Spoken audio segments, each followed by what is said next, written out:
Ever wondered how to control your own robot car or game system with just a flick of your hand? Well, today we're unlocking the power of joysticks and connecting one to an Arduino Uno.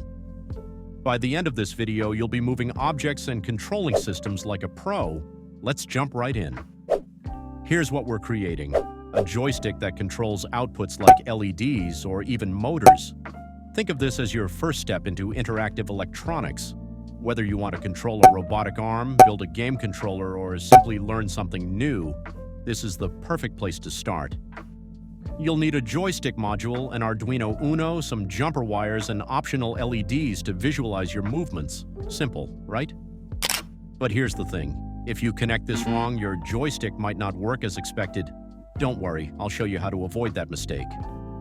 Let's start by wiring up the joystick. It has 5 pins: VCC, GND, VRX, VRY, and a SW pin for the button. Connect VCC to 5V and GND to GND. Then VRX goes to a 0, VRY to A1, and the SW pin to D2 on your Arduino.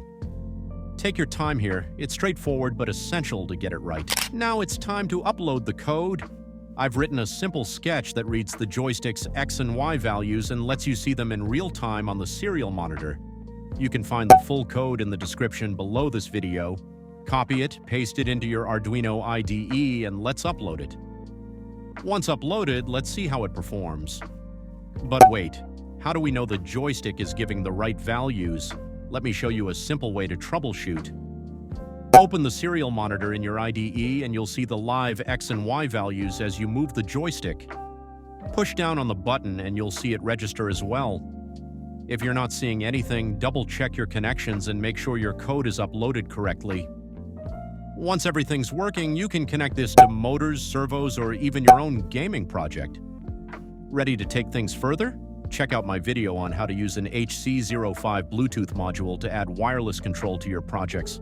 Or if you're curious about the breadboard basics we used, watch my detailed tutorial. Click on the links now and I'll see you there. Happy tinkering!